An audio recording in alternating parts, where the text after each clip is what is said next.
Hi, friends and family, and welcome back to another edition of Pam and the Purple Couch podcast with Loki DePristo. Hello, Well, I'm Loki. hello.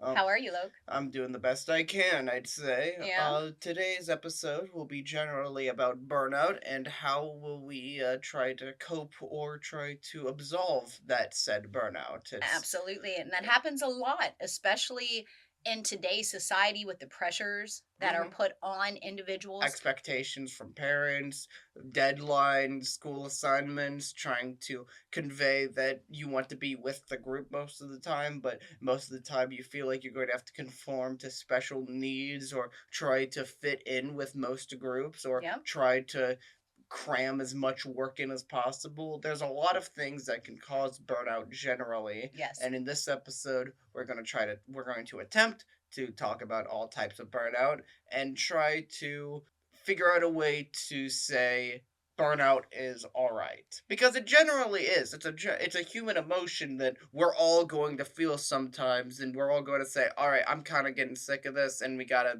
think of the solution for all of this. Absolutely. I'm So, sitting here even right now, and I know this sounds so horrible, but I'm bringing this to the couch so people understand. As you're sitting there going, burnout, burnout, burnout, I'm going, oh, my face is so burnt right now, thinking about the Florida sun and then the Kentucky sun, and my face being burnout. I know. See that? Parents, do you get that from your I'm neurodivergent? burned under these jokes. Do you see?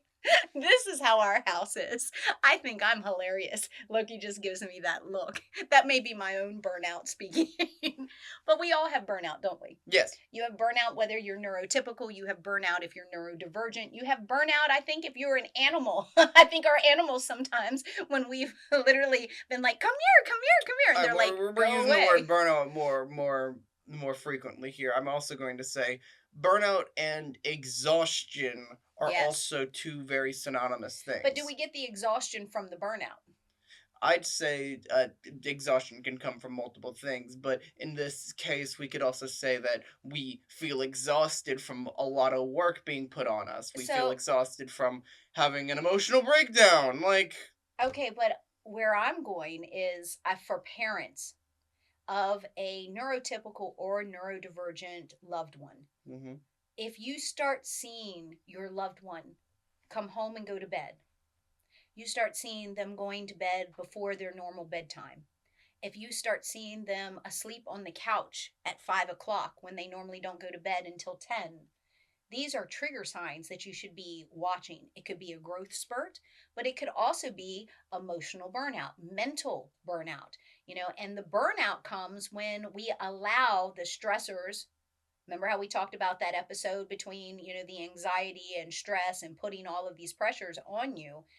That's where this burnout can come. yes, So, if we're acknowledging that burnout comes from the expectations that we put on ourselves, or others. well, we still, even if another person, and this is what I want to handle in this episode, is that if I give you a task, Yes. if work gives you a task, if your friends in your social group give you a task, these are all external pressures, expectations, but you are still in control of your energy and who you want to focus that energy on or what task. And I think that's something that we need to talk about when we talk about how do we cope with burnout? Yes. Because we all acknowledge it in today's world, we are in such a fast paced environment where we all have expectations, we have deadlines, we have these stressors put on us from external sources. But the reality is that as much as I'm sitting here as your mom, I can't jump into your body and And tell take you to control. de-escalate. Yeah. I can't jump into your body and say, Loki, make a list so that you can prioritize so you don't feel like everything is due at one time. Yeah, you I can't. can't do that for you. Yeah, and even then, in the moment, I think we discussed this also in a previous episode. It's hard to tell the body just to calm down Yes. whenever you're trying to make a detailed decision while under intense pressure from like external circumstances. You're going to need to have that time to calm down Absolutely. So from let's talk about some of those skills. How do we put things in place so that we don't get to the physical manifestation of burnout, because that's what burnout is. Burnout is the physical manifestation of all of these pressures coming to the surface. So if you've put these deadlines on yourself, Mm-hmm. if you've put making sure that, your grandmother or your aunt or your uncle get XYZ of your time, and at the same time you're doing your roles and your tasks that are Yes. your duties in the home, and then you have the external pressures of making sure that your work deadlines are met.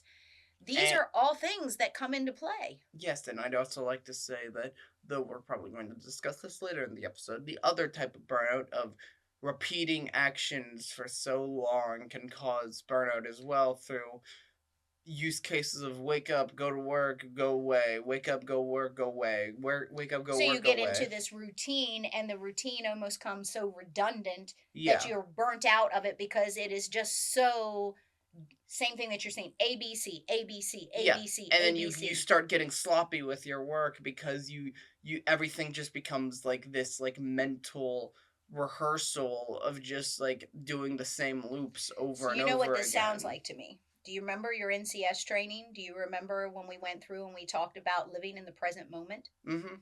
So what I'm hearing from you is that being in this loop pattern. Do you remember when we talked about getting up in the middle of the night and you go to the bathroom? And are you really consciously doing that, or is the subconscious taking Yes. over? Remember how we've talked about driving down the road and then all of a sudden you miss your exit because you're in auto Yeah, drive and and the you're just thinking subconscious is about taking it. over? Yeah. So, what I'm hearing when we talk about burnout in this episode, It's just burnout is when we allow the subconscious to continue to take over and we're not living in the present moment. We are putting all of these expectations on us to meet everyone else's yes, but deadlines. also there's also a big also here, Yeah. like extremely huge also. We just like how you said, oh yeah, no, you can't just go into our mind and say, lock in and try to get all this stuff done, get all this done in a row like this because you're so smart and talented. It's hard to tell to yourself, live in the present moment when everything feels so samey. You can't just tell yourself, oh yeah, today's gonna be different when it's actually going to be the same thing. That's a false sense. That's a false reality you're living in. Well, unless you change it. Change, change how? Okay, so let's think about this. So, what you were just talking about is that you get in such a repeat cycle Hmm. that you get burnout because there's nothing different that happens. Yes. Okay, so what I'm hearing is that you know that you have to get up in the morning, you know, you brush your teeth, you know, you take the shower, you know that you get dressed, you know that then you drive to work, and you know what XYZ will be the expectation at work. Hmm. Okay, so from what I'm hearing is that that repeat process every day, day in and day out, Day in, day out, day in, day out. Yeah. can cause burnout for you Hmm. because there's nothing out of the ordinary that's changing. Yeah, nothing that you can Okay. change by yourself. Okay. I'm going to disagree with you on that. Okay. So if you needed something to change to spice it up, Hmm. so why don't you try reversing order? Why don't you try, oh, well, guess what? Instead of getting on the shake board, the vibration board in the evening after work, why don't you try doing it before work? Still doesn't stop the main problem of work itself being the issue. Because again, sure, you may change A and you may change C, B is still going to remain the same. Well, you're going to, the consistency of the expectation, like work. There are some people that are in jobs that they do Yes. not like, that they have to do because it They is they a, have to do it. That's what I'm saying. Burnout comes from that factor. The fact that no okay. matter what you do at the start, no matter what you do in the end, you're still going to end up in the same valley, doing the same thing, doing the same time, doing the same money, and doing the same job. So then how do we spice it up? I don't know, take PTO, Ah, but paid even then time off. that's Okay. something that's earned, that though you get like 1 day off, sure, that could break the cycle, but then that's just going to be simply a reset towards the counter of, okay, how many days can I take until I start feeling the same again? Okay. So then my question to you would be, is that, does that mean then the burnout comes because you're not enjoying what you're doing on the daily? That also could be the same thing. That also could be true. But also, I'd like to say this: it doesn't come from work as well. School is the exact same problem because you Okay. wake up. Yeah, you feed breakfast to your kids, or sorry, you eat breakfast that's Okay. come from your parent. Then you go to school on the school bus or from your parents, or drive to school if you're in college or something like that. Then you do your exams. Then you do your assignments. You listen to the teacher ramble on for science or math or social studies for around an hour, Uh-huh. and then you gotta go to the next class, and then you go to the next class, and it's even worse in high school or college because you have to you get less flexibility. Like, you don't have a teacher to talk to these feelings about because they're not going to care. They only just want to talk about what they're going to talk about to their classes. It's an actual regimen that's in Regiment. Yep. high school and college right now, and that's why I also took generally online classes, was because of the fact that it's so samey, where you get into the classroom, you listen to the teacher talk for an hour, you get out of the classroom and you go to a different classroom where you hear another teacher talk for an hour, and then you do the same thing, and then you do the same thing, and it's sort of like, okay, and you're not even doing an assignment to break up the pace. You're just trying to take notes, and even then you're doing that in an intense environment Yes. where you only have an hour to take those notes, and you still have to listen to the teacher. And so it's just the circle. It's And the the circle, it's almost like when you think about mass production of a good. You know, mm-hmm, when you think about a warehouse, um, I'm old school, you know that. So I'm thinking there was a show called Laverne and Shirley back in the day. mm-hmm, And it was, they worked at a bottle manufacturing plant. And the part of the beginning of the show was them making sure the bottles as they were going through. And so when you're hearing that, when you're expressing this repetitive, consistent circle motion, constantly one class to the next class, nothing to break up the monotony between the two. And it's just like I'm going on this wheel, like the hamster, just yes, like the bottles going through the conveyor belt. It's the same thing going over and over and over again, that you're trying to break that cycle, because that cycle can cause the burnout. Is that what I'm hearing from you? yes, doing the same thing over and over again. And it's even worse in college and high school because they don't have, they get mandated breaks. They get summer break. That's like nothing that they can control. They are going to have to deal with this because for them, for some people that don't have the attention span or endurance to keep doing this, Right. it's difficult for them. Yeah. It's insanely difficult for them. So, how do you handle burnout? Well, it's less of a handling issue and more so of a trying to get into this mental state issue. It's sort of like how you say live in the current moment. It's hard to say, "Oh yeah, no, just simply live in the current moment and just forgive all of this stuff that's happening right now and try to move on with your day." For some people, it's going to be really difficult to move on with your day. Yeah. So, what I make it is that, like, even though I said A, even if you change A and C, B's still going to be the same. Right. Once you're done with work, once you're done with school, once you're done with college, or get what you want done if you are in like a like working environment at home or Yes. working online on college, or get all your stuff done and you go home. Try to at least give yourself, okay, try to give yourself a talk to your own mental state saying, okay, I what did I do today?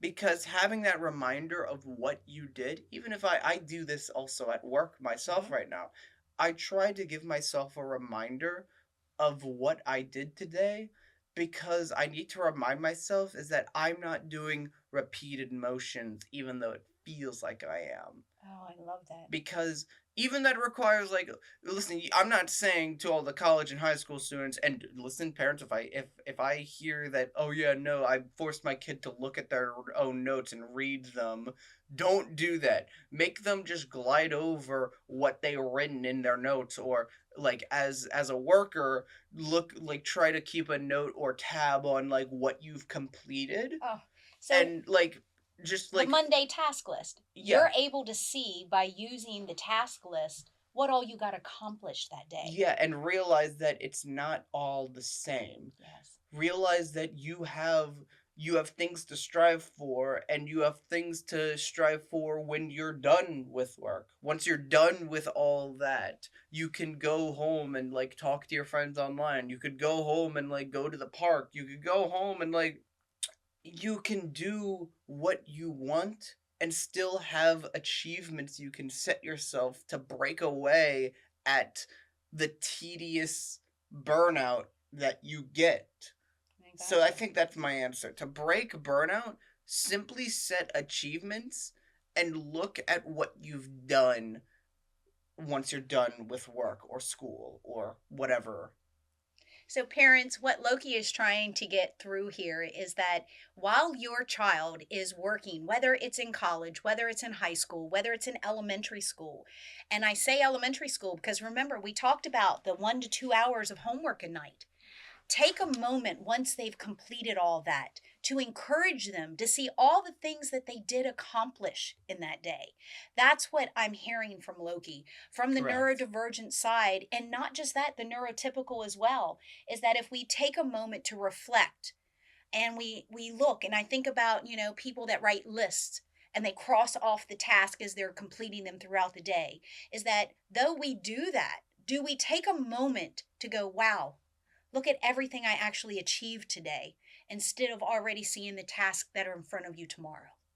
So, from our home to yours, we'll see you next time on Pam and the Purple Couch podcast. So, Manny. All right. Burnout. Burnout. What do we know about burnout? What don't we know about burnout? I'm like, okay, well, between behavioral, I want to say behavioral science because that falls into everything from OBM to ABA, the whole entire field. Psychology. Yes, psychology. The general field of psychology has been studying this phenomenon for eons. So we do that, and we have education. So we may know a little bit about burnout. And parenting. Let's not forget that. Add COVID to that. It was so funny. Somebody this past weekend was talking to me about COVID, and they were like, oh, it'd kind of be nice if we had. I'm like, no. Please don't. I worked harder during COVID than ever because we were key personnel. So we couldn't just tell our low functioning children, oh, sorry, just take a month pause. Right. No, it didn't work that way. Oh my gosh, no. But I sit back and I was listening to Loki during this episode, and it really triggered a lot of things that not just neurodivergent, but like when we talk about burnout itself, and we look at it from an exterior, you get what I'm saying? Not while I'm in it, and just even sitting back in the way that we put accommodations in place in our workplace. I think we're the only school I know that has our teachers. Yes, I know. I wanted to make sure our teachers didn't burn out. For those of you that aren't aware, teachers are salaried employees. So they come in before your kid's day starts, and most of them don't leave until the last kid's left the school. You know that. And you've got even after educators the in your family, and then we bring our work home, and then we do grade papers. Weekends, and holidays. we're doing cutouts at home. So I wanted to make sure that our staff at Puzzlebox didn't burn out like that. So they have to get permission after a certain amount of hours from their manager to even stay on the campus, because I didn't want that. We put something in place. Same thing with our clinical staff.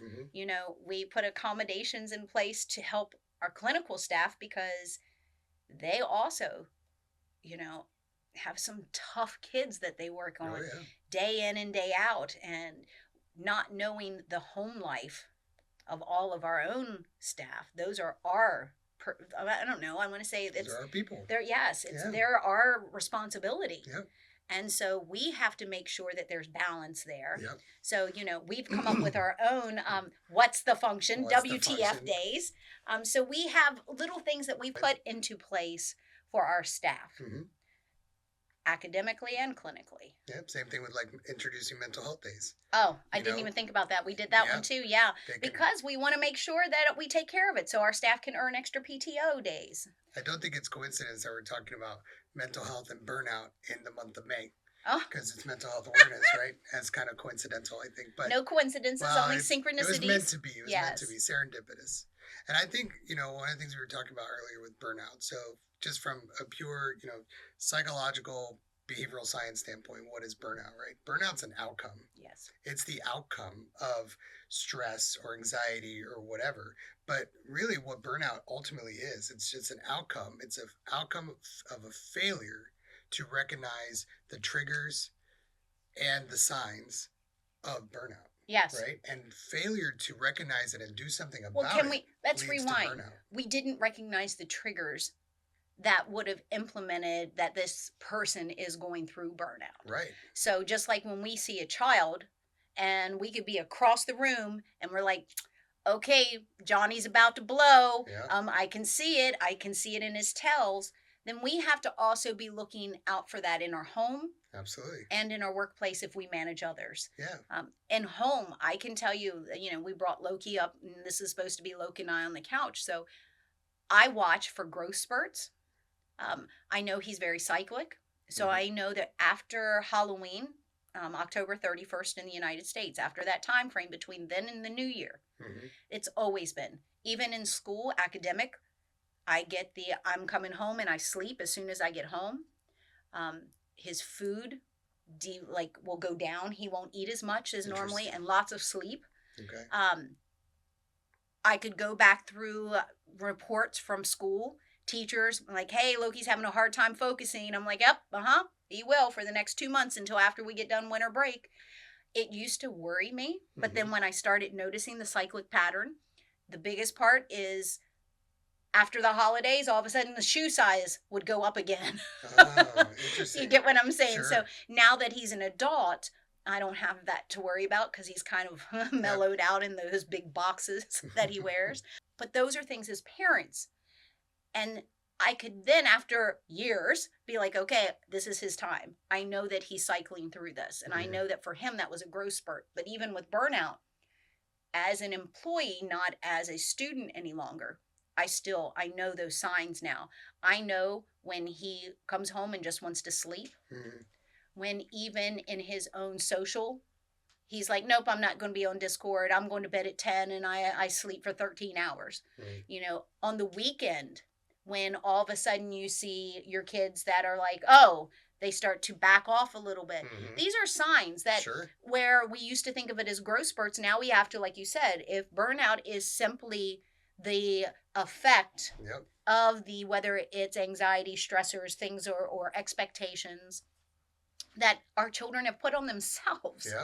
Not just something we've asked of them. Right. It could be, nowadays, it could be social. It could be social anxiety, sure. Or social stressors, social situations, whether it's bullying or maybe their friends not talking to them today or, growing up. Right. Yeah. Or a boyfriend, girlfriend scenario, like all those different elements. And I think, when we start to recognize the triggers or we start to recognize the stressors, that's the first step. But there's a second step, which is you got to know how to manage that. Yes. And I think that's where a lot of burnout comes from, is the lack of understanding how to manage those stressors and how to manage through those times. So I know I've talked to Loki many times where one of his main stressors is if there's multiple surprises, right? If it's something unexpected, but it's not just one thing, it's one thing and then another thing and then another thing, and it starts to pile up and he just doesn't know how to manage all that. And I think that's where if we were to boil down how to reduce burnout, it's how to manage those stressors. Absolutely. And once you can manage those stressors, burnout becomes less so, right? And that's true whether you're a child or an adult. I would imagine, this is just a theory, but I'd imagine that children probably have the toughest time because they just don't know how to manage it. They're just kind of lost. Well, it's like our parents that come in here. They need tools. We've got to give them stuff inside that toolbox that when they get into the stressor that they feel the burnout is coming, then what do we do? Right. What do we do? Where are those signs that we can see it? It could be, for Loke, I can hear it. Video game play. When all of a sudden the controller starts being slammed on the table. When all of a sudden you hear, the F-bomb coming from the room. I'm just being real, the hands down, or if you're downstairs or next to the room, when all of a sudden you hear the chair, I'm like, okay, so maybe it's time for you to come downstairs. And I'll do that sometimes. Oh, and does it tick him off in the situation? But parents, sometimes when we are putting a Band-Aid before we get to the burnout, your kids aren't going to like you to do it. Yeah. You know, because I can tell you when I hear Loki getting to that point that I'm like, hey, can you come downstairs? Mm-hmm. You know, I need to talk to you. What's going on up there? What? Sounds like you are having a rough time. Do you need a glass of water? To be like, okay, you just need some decompression. Let's get you away from it. But parents can do that over many things. If you just see that the frustration's being built, I don't care if it's homework. Yeah. You know, parents, we forget that we are in control in our house. Mm-hmm. So if you see a child who's been working on homework for 2 hours and they're being defeated, because I can tell you, I see it over and over. Yep. The crying at the table, like, I just can't get this. Or when this starts happening, the head down, or they just, hey, write a letter to the parent, from the parent to the teacher. Johnny was really frustrated last night. He only got this. Please do not penalize him. We'll be working on it together. Yeah. You have that right as a parent. I would say, something I was going to throw some kudos at you, because something I picked up on over the years working with you is you don't just do that as a parent, you do that as a boss too. So the moment you start to, no, seriously. So what Pam does very remarkably, because I think the hardest thing to recognize is when the stressors are leading to a very quiet, passive individual. They're hiding themselves in a corner. They're locking themselves in the room. They're laying in the bed, whatever. Or an employee that's just trying to grind the work out quietly and not letting their bosses know, hey, I'm stressed out. So you'll key in on all those different passive behavioral, signs where they're just like their facial expressions or their body language or something like that. And you say, nope, let's talk. Come on. And you have a conversation, and that conversation typically leads to some action that decreases stress. And I've picked up on that over the years because I see myself doing that as a father. Like if my daughters are in the room, texting and looking like stressed out, what's going on? Exactly. Let's talk about it because this ain't normal. But you see, right? Just like your kids, that's, this, Manny, we've talked about this. I get a lot of grief from other behavioralists because I truly say that our work is family. Mm-hmm. We're not in manufacturing. Mm-hmm. We're not in sales. We're in human services. Yep. So these children become my family. It's just like, if we have a kid that has to be sent home because they're a clinical kid, not an academic kid, a clinical kid, because, we are here only for clinical services for your child. But if your child is sick, we need to send you home. Right. If our clinicians get sick, we have got to cancel services because we're looking out for the health and well-being of our clinicians as well. Those become family members. That's right. So we can't be, don't treat your staff as family. No, we do. And we set boundaries like we should with our family. Yep. And just like what you're saying is that when I walk through any of the buildings, I become not just the boss. I become that friend because, I think about Mr. Branson, Virgin Airlines. Yep. And he made a quote, 5-10 years ago. And it was, long story short, is that if I take care of my employees take care of my customers. If that is not true for what we do in human services, if any of my teachers screw up at Puzzle Box, they don't name the teacher. It's Pam at Puzzle Box. Mm-hmm. If any of my clinicians screw up at any of my clinics, it's Pam. It's not the clinician, it's Pam. So there has to be buy-in. Mm-hmm. And so I want my employees to feel that. Yes, when I see them, even though they may be dealing with a kid and you now, you can look at them and be like, okay, something's wrong. Let me go pull her to the side and be like, okay, nope, I can see this in your face. Yeah. What's going on?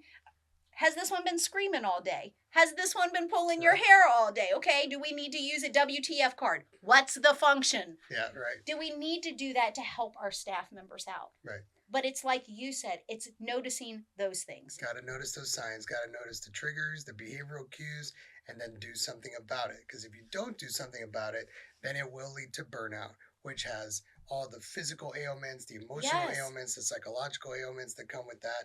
And it's once you've hit that peak of burnout, it becomes problematic. Yes. It can detriment all sorts of things in your life. And so that's the whole point, right? The whole point is to be able to just understand burnout is an outcome. So if we've already reached burnout, we failed to recognize those signs, those early warning triggers, and how to manage it. So I think what we want to do at the end of this episode is really hone in on, number one, if we've got an employee or a child or a parent, how about your spouse? Mhm. You know, our spouses can go through burnout. And so many times, just like you have the old cliches that the doctor's kid never gets sick, Mhm. because the doctor never recognizes it. We don't recognize that in our spouses because we are so used to being in the hustle and bustle of go, Yeah. go, go, go. But if you do realize that a loved one has gotten to the point that you can see the burnout, Mhm. then acknowledge. And I think the first thing when we talk about, how our emotions have vibration, the first thing we need to do is be like, hey, Manny, I'm so sorry I didn't see the triggers that got you to the burnout that you're feeling. Mhm. What can we do to reset? Control, Alt, Delete. Control. We need a reset. So sometimes, remember, from our family to yours, sometimes all we need is a Control, Alt, Delete. Just reset. Just reset the day. Whether that's going to sleep, whether that's taking a moment just to step away from everything to clear your mind. We all get there. But like Manny said, remember, burnout is the effect. That's the outcome. Yep. That's the outcome. We have to go back to what was the cause. And if we can find the cause, then we can stop the burnout from happening. All right, guys, from our home to yours, we'll see you soon on Pam and the Purple Couch podcast. Bye.